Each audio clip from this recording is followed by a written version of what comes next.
आज हम देखेंगे कि ज्योमेट्री में इक्वेशन ऑफ प्लेन के बारे में बात करेंगे इन कार्टेशियन फॉर्म। तो कार्टेशियन का मतलब जिसमें एक्स और वाई और जेड यूज़ होते हैं उसे कार्टेशियन फॉर्म कहते हैं। तो सबसे पहले समझ लेते हैं प्लेन होता क्या है। तो जैसा कि आप लोग हमेशा ही जो प्रीवियस क्लासेस हैं आपकी उसमें आपने पढ़ा होगा कि जो प्लेन होता है वो एक फ्लैट सरफेस होती है, ठीक है। जैसे कि आपका कोई भी पेपर ले लीजिए आप अपना, ठीक है। मान लीजिए ये आपका कोई भी पेपर इस तरह का है, तो ये क्या है, एक सरफेस है या इसे आप प्लेन भी कह सकते हैं। अब देखिए इसमें दो डायमेंशन है, एक है आपकी लंबाई और एक होती है उसकी चौड़ाई। तो ये प्लेन हो गया। तो ये तो हो गया आपका जो आप नॉर्मली हम प्रैक्टिकली बोलते हैं कि फ्लैट सरफेस को क्या कहते हैं, प्लेन कहते हैं। एक दूसरी डेफिनेशन आती है इसमें कि जो थोड़ा सा ज़्यादा ज्योमेट्रिकल डेफिनेशन है कि एक ऐसा कर्व या फिर ऐसा कह लीजिए कुछ भी, एक ऐसा सरफेस जिस पे किसी भी दो पॉइंट को ले लें, ठीक है। इस सरफेस पे मैं कोई से भी दो पॉइंट ले लूँ और उन सरफेस को एक सीधी लाइन से अगर मिला दिया जाए तो वो लाइन और वो पॉइंट दोनों ही उस सरफेस में अगर रहते हैं तब हम इस सरफेस को हम एक प्लेन कहेंगे। ओके, तो पॉइंट और उनको मिलाने वाली लाइन अगर उसी सरफेस में है तो हम कहते हैं कि वो इक्वेशन ऑफ सरफेस क्या है, प्लेन है। ओके, तो जैसा कि आपने देख लिया इसमें जब भी हम प्लेन की बात करते हैं तो नॉर्मली आपका जो कार्टेशियन में अगर हम बात करते हैं तो एक्स एक्सिस, वाई एक्सिस, ये सब चीज़ें देखी थी। बट अगर हम यहाँ पे 3 डायमेंशन की बात कर रहे हैं तो 3 डायमेंशन में 3 डायमेंशन होंगी प्लेन में, एक्स, वाई और जेड, ठीक है। तो जैसे कि अगर हम रिप्रेजेंटेशन की बात करें तो जैसे ये है, इसमें एक एक्स एक्सिस हो गई, एक वाई एक्सिस हो गई और एक जेड एक्सिस हो गई और एक हमने ये प्लेन बना लिया है, ठीक है। तो ये कि प्लेन की इक्वेशन होगी। अगर हम मैथमेटिकली लिखें तो प्लेन की इक्वेशन इस तरह की होती है, a x plus b y plus c z is equal to 0। तो ये हो गई आपकी प्लेन की इक्वेशन, यानी कि एक्स वाई जेड में कोई भी लीनियर इक्वेशन होती है वो आपकी प्लेन की इक्वेशन होती है। ये प्लेन की इक्वेशन है। ओके, अगर डी इज इक्वल टू 0 है यानी कि a x plus b y plus c z is equal to 0, यानी कि ये जो प्लेन है वो ऑरिजिन से गुजर रहा होगा, पास कर रहा होगा। कहाँ से, ऑरिजिन से। क्यों, ऑरिजिन से पास होने का मतलब है ये जितने भी इसके अंदर पॉइंट पड़ रहे हैं वो इसके अंदर पड़ रहे हैं, यानी कि ये सारे पॉइंट इसकी इक्वेशन को सेटिस्फाई करेंगे। तो चूँकि ऑरिजिन का मतलब होता है 0,0,0, तो आप इसमें अगर x 0, y 0, z 0 रखेंगे तो पूरी इक्वेशन सेटिस्फाई हो जाएगी। इसका मतलब है ऑरिजिन से पास होने वाली सरफेस की इक्वेशन हम इस वाली इक्वेशन से देते हैं। ओके, अब कुछ कुछ छोटी छोटी चीज़ें हैं जैसे कि हम रियल लाइन में करते हैं। रियल लाइन में हमें पता है जब हम एक्स एक्सिस की इक्वेशन लिखते हैं तो इसका मतलब होता है एक्स एक्सिस में क्या होता है, वाई की वैल्यू 0 होती है, यानी कि एक्स एक्सिस की इक्वेशन दी जाती है वाई इज इक्वल टू 0 से। 2D की बात करें अगर हम, इसी तरीके से अगर आपको वाई एक्सिस की इक्वेशन लिखनी है तो एक्स इक्वल टू 0 से दिया जाता है। लेकिन यही अगर हम 3D में बात करें तो आपको पता है एक्स एक्सिस में वाई भी 0 होता है और जेड भी 0 होता है। वाई एक्सिस में एक्स भी 0 होगा और जेड भी 0 होगा। तो ये इक्वेशन ऑफ ये एक्सिस हो गई। लेकिन अगर हम प्लेन की बात करें, सपोज करिए आपको एक काउंट करना है, कोई एक्स वाई प्लेन लेना है, तो आप देख सकते हैं अगर मैं कोई से भी यहाँ पे अगर कार्टेशियन कोऑर्डिनेट्स में एक्सेस लेती हूँ, सेट ऑफ एक्सेस अगर मैं काउंट करूँ तो देखिए ये एक्स एक्सिस हो गई, ये वाई एक्सिस हो गई और ये जेड एक्सिस हो गई। तो अगर एक्स वाई प्लेन की बात की जाए, ये एक्स, ये वाई और ये जेड, ठीक है। अगर मैं बात करूँ इस वाले पोर्शन की, ये वाला जो पोर्शन है ये आपका गिवन होता है वाई जेड एक्सिस से। यहाँ पे अगर मैं कोई भी प्लेन ड्रॉ करती हूँ या इतने पोर्शन में जितना भी वैल्यू है, ये हो गया आपका एक्स वाई प्लेन। ओके, क्योंकि इसमें जेड की वैल्यू 0 रहेगी। यहाँ पे अगर कोई प्लेन बनाएंगे तो ये हो जाएगा आपका एक्स जेड प्लेन, और इधर की तरफ अगर कोई भी प्लेन बनेगा तो ये हो जाएगा आपका वाई जेड प्लेन। ओके, तो अब देखिए इसमें क्या चीज़ है, इक्वेशन इनकी कैसे देंगे। तो इक्वेशन देखिए इसमें एक्स और वाई तो आएगा, जेड नहीं आएगा। तो हमेशा याद रखिए सिर्फ अगर जेड इज इक्वल टू 0 बोला है, ठीक है, याद रखिएगा 3D की बात कर रहे हैं हम, तो जेड इज इक्वल टू 0 का मतलब हुआ ये डिनोट करता है आपके एक्स वाई प्लेन को, क्योंकि एक्स वाई प्लेन में जेड नहीं होता तो इस वजह से 21 की इक्वेशन जेड इक्वल टू 0 से दी जाती है। ऐसे अगर हम जेड एक्स प्लेन की इक्वेशन लिखेंगे तो जेड एक्स प्लेन की इक्वेशन में आप देख सकते हैं वाई नहीं है तो वाई इज इक्वल टू 0, और ऐसे ही जेड वाई प्लेन की इक्वेशन किस तरीके से दी जाएगी, ये दी जाएगी z is equal to x is equal to 0 से। ओके, आई होप मुझे कि यहाँ पे सारी जो मैंने समझाया है कि कौन से प्लेन को किस इक्वेशन से डिनोट किया जाता है और कैसे डिनोट किया जाता है, ये आपको क्लियर हो गया होगा। ठीक है, अब देखिए बात कर लेते हैं नॉर्मल की। नॉर्मल क्या होता है और ये इसमें ये ABC को किस चीज़ से डिनोट किया जाता है। तो यहाँ पे जैसे कोई भी प्लेन है, अगर आपने ये वाला प्लेन लिया हुआ है तो इस प्लेन में आप देख सकते हैं कि अगर मैं कोई एक लाइन ड्रॉ कर दूँ इस तरीके से, एक अगर मैंने लाइन ड्रॉ कर दी, अब इसमें तो 3D में समझाना मुश्किल है, पर आप समझिए अगर मैं ये लाइन ड्रॉ कर दूँ तो ये लाइन क्या होगी, ये लाइन इस जो प्लेन के परपेंडिकुलर एक लाइन होगी। ठीक है, तो इसको कहते हैं नॉर्मल टू द प्लेन। तो जो ये ABC होते हैं ये होते हैं DRS of the normal plane. Okay, तो ये क्लियर होना चाहिए आपका कि जो ABC होते हैं ये होते हैं DRS of normal to the plane, क्योंकि प्लेन तो एक प्लेन होगा बट अगर उसके नॉर्मल जो भी एक लाइन होगी उसके DRS हो जाएंगे ये ABC। ओके, ये चीज़ क्लियर हो गई। जैसे हम इसकी बात करें, अगर मैं नॉर्मल बात करूँ, जैसे ये कि XY प्लेन में एक आपका प्लेन ड्रॉ कर दिया है हमने, जिसको हम कह सकते हैं XY प्लेन। तो आपको पता है ये तीनों जो होते हैं वो आपस में म्यूचुअली परपेंडिकुलर एक्सिस होती हैं। तो X और Y ऐसी कौन सी लाइन है जो X के भी परपेंडिकुलर होगी और Y के भी परपेंडिकुलर होगी? Z axis. तो इसके जो परपेंडिकुलर होगी, आप चाहे इधर के आउटवर्ड चाहे इनवर्ड किसी भी डायरेक्शन में आप ड्रॉ करेंगे तो आपको जो लाइन मिलेगी वो मिलेगी आपको Z एक्सिस। तो इसके परपेंडिकुलर कौन सी एक्सिस हो गई? Z axis. उसी तरीके से किसी भी प्लेन के आप नॉर्मल निकाल सकते हैं। तो ये ABC उस नॉर्मल के DRS होते हैं। ओके, यहाँ तक आपको समझ में आ गया होगा। नेक्स्ट बात करते हैं कि किसी प्लेन की इक्वेशन कैसे निकालते हैं, कि अगर कोई भी प्लेन किसी पॉइंट से पास हो रहा हो तो इसकी इक्वेशन कैसे निकालेंगे। अगर कोई प्लेन x1, y1, z1 से पास हो रहा है, ठीक है, plane passing through this point, तो उसकी इक्वेशन कैसे दी जाएगी? ax minus x1 plus by minus y1 plus cz minus z1 is equal to 0। ये इक्वेशन है उस प्लेन की जो कि आपकी इस पॉइंट से पास होता हो। ठीक है, जैसे कि अगर आपको पूछा जाए एक ऐसे प्लेन की इक्वेशन निकालिए जो कि इस पॉइंट से पास होता हो 2, 3, 4 से, तो इसकी इक्वेशन हो जाएगी ax minus 2 plus by minus 3 plus c into z minus 4 is equal to 0। इसको सॉल्व करके आएगा ax plus by plus c z minus 2a minus 3b minus 4c is equal to 0। ठीक है, तो ये इस लाइन से इस पॉइंट से पास होने वाले प्लेन की इक्वेशन हो जाएगी। ओके, अच्छा, एक और चीज़ है जिसमें हम बोलते हैं अगर कोई प्लेन आपको दिया हुआ है जैसे कि ax plus by plus c z plus d is equal to 0, और आपसे पूछा जाए इसको, क्योंकि ये प्लेन है तीनों एक्सिस से कहीं ना कहीं कट करेगा तीनों एक्सिस को, तो आपको बताना है कि किस एक्सिस को कहाँ पे कट करता है, किस एक्सिस को कहाँ पे काट रही है। तो मान लीजिए एक्स एक्सिस को काट रही है कहीं पे, तो अब देखिए कोई भी प्लेन है, जैसे कि हमने यहाँ पर ही एग्जांपल लिया था, ये जो प्लेन है वो एक्स एक्सिस को कहीं पे कट कर रही है, तो जहाँ पे कट करेगा वो पॉइंट कहाँ पे होगा? एक्स एक्सिस में होगा। तो एक्स एक्सिस पे जो पॉइंट होता है वहाँ पे y इक्वल टू भी 0 रखना होता है, z इज इक्वल टू भी 0 रखना होता है। तो देखो एक्स एक्सिस के इंटरसेप्ट बोलते हैं, जहाँ पे एक्स एक्सिस में ये प्लेन काटेगा एक्स एक्सिस को उसे कहते हैं एक्स इंटरसेप्ट, वाई एक्सिस को जहाँ पे काटेगा उसे कहते हैं वाई इंटरसेप्ट, और जेड एक्सिस को जहाँ पे काटेगा उसे कहते हैं जेड इंटरसेप्ट। ओके, अब एक्स इंटरसेप्ट निकालने के लिए आपको y इज इक्वल टू 0 और z इज इक्वल टू 0 रखना होगा। अब y इज इक्वल टू 0 रखेंगे, z इज इक्वल टू 0 रखेंगे, तो यहाँ पे x की वैल्यू कितनी आ जाएगी? Minus d upon a। इसी तरीके से y इंटरसेप्ट के लिए आपको x इज इक्वल टू 0 और z इज इक्वल टू 0 रखना होगा। x 0 रख देंगे और z 0 रख देंगे तो y इज इक्वल टू आ जाएगा minus d upon b। Similarly z intercept निकालने के लिए आपको x इज इक्वल टू 0 और y इज इक्वल टू 0 रखना होगा। तो यहाँ से आपको ये दोनों 0 रखने पे z की वैल्यू आ जाएगी माइनस d अपॉन c। तो ये जो प्लेन है वो तीनों एक्सिस में इतने इतने का इंटरसेप्ट बनाएगा। ठीक है। तो इंटरसेप्ट से ही आपका नेक्स्ट टॉपिक है जिसे हम कहते हैं इंटरसेप्ट फॉर्म ऑफ प्लेन, ठीक है। तो एक तो हो गई सिंपल फॉर्म जो कि हमने देख ली क्या होती है, ax plus b y plus c z plus d is equal to 0। Next होती है जिसे हम कहते हैं इंटरसेप्ट फॉर्म।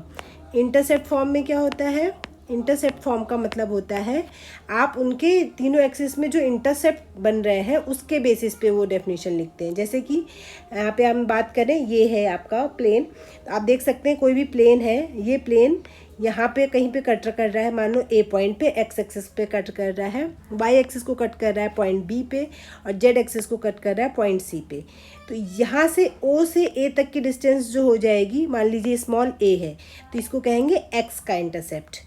और ये जो वाई एक्सिस है ये ओ बी, इसकी अगर बी वैल्यू है तो ये हो गया वाई इंटरसेप्ट। और ये जेड वाली जो लेंथ है ओ से सी तक की लेंथ, इसको कहेंगे जेड इंटरसेप्ट। तो इंटरसेप्ट का जो इक्वेशन होती है वो इक्वेशन होती है x upon a plus y upon b plus z upon c is equal to 1। Okay, तो अगर आपको गिवन है कि कोई भी एक इक्वेशन निकालिए जो कि एक्स एक्सिस पे सपोज करिए 2 का इंटरसेप्ट बनाती है, वाई एक्सिस पे 3 का इंटरसेप्ट बनाती है और जेड एक्सिस पे 4 का इंटरसेप्ट बनाती है, तब उस प्लेन की इक्वेशन हो जाएगी x upon 2 y upon 3 plus z upon 4 is equal to 1। आप इसको सिंप्लीफाई कर सकते हैं, जैसे इसका एलसीएम आ जाएगा 12, तो 6x plus 4y plus 3z is equal to 1। तो यहाँ से इक्वेशन बनेगी 6x plus 4y plus 3z is equal to 12। तो इस प्लेन की इक्वेशन को हम इस फॉर्म में भी लिख सकते हैं और ये हो गई उसकी इंटरसेप्ट फॉर्म। सिमिलरली हम इस फॉर्म से उसकी इंटरसेप्ट फॉर्म भी बना सकते हैं। सपोज़ आपको कोई भी इक्वेशन दे दी है, मान लीजिए 4x plus 3y plus 2z is equal to 12, और आपसे पूछा जाए इसकी इक्वेशन में, या फिर आपको ऐसा बोल दिया जाए -12 इज इक्वल टू 0, और आपसे पूछा जाए इसके x y और z के इंटरसेप्ट निकालिए, तो पहले इंटरसेप्ट फॉर्म भी बना सकते हैं, इस तरीके से भी कर सकते हैं जो हमने 0 वाला बताया था कि y और z को 0 रखिए तो x इंटरसेप्ट निकल आएगा, ठीक है, वो वाला भी कर सकते हैं। नहीं तो इंटरसेप्ट फॉर्म अगर बनानी है तो आपको पता है इसको हम कर सकते हैं 4x plus 3y plus 2z is equal to 12। अब 12 से डिवाइड कर दीजिए तो 4x अपॉन 12 हो जाएगा, 3y अपॉन 12 हो जाएगा और 2z अपॉन में 12 इज इक्वल टू 1 हो जाएगा।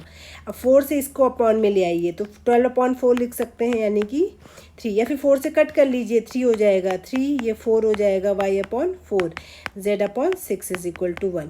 यानी ये x एक्सिस पे 3 का इंटरसेप्ट होगा, यानी कि ये डिस्टेंस कितनी हो जाएगी 3 की, और ये 4 का इंटरसेप्ट बनाएगी, यानी कि ये डिस्टेंस हो जाएगी 4 की, और ये वाली जो डिस्टेंस हो जाएगी वो 6 की हो जाएगी। तो इंटरसेप्ट फॉर्म से हम ऐसे फाइंड आउट करते हैं। ओके, नेक्स्ट फॉर्म आती है जिसे हम कहते हैं नॉर्मल फॉर्म।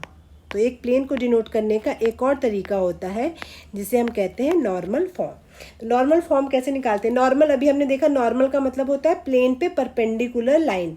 तो उस हम पूरे प्लेन में ना हम इंटरसेप्ट देख रहे हैं, हम बस देख रहे हैं उस प्लेन पे परपेंडिकुलर का कुछ उसके जो कैरेक्टरिस्टिक है हम उस पर बात कर रहे हैं। तो जैसे कि हमने अभी पीछे देखा था कि कोई भी प्लेन ले लीजिए तो आप पे ये उसके परपेंडिकुलर आप एक लाइन ड्रॉ कर सकते हैं। तो ये जो परपेंडिकुलर लाइन है इसे हम कहते हैं नॉर्मल। तो 2 चीज़ें हो गई, एक चीज़ तो ये हो गई कि ये जो भी परपेंडिकुलर है ये इसकी कुछ ना कुछ डिस्टेंस होगी ऑरिजिन से, ठीक है, इस लाइन की ऑरिजिन से कुछ ना कुछ डिस्टेंस होगी, ठीक है। तो इसकी जो डिस्टेंस होगी उसको सपोज कर लीजिए p से डिनोट किया है हमने, और नेक्स्ट हमने अगर हम इसको p से डिनोट कर रहे हैं, और जो इसकी लाइन है तो लाइन के अपने DRS होते हैं, तो उसको हमने L, M और N से डिनोट किया है, ठीक है, सॉरी DCs होंगे ये इसके, ठीक है। अगर इस लाइन के DCs LMN है और इसकी ऑरिजिन से परपेंडिकुलर डिस्टेंस इसकी p है, तब हम प्लेन की इक्वेशन देते हैं LX plus MY plus NZ is equal to p से।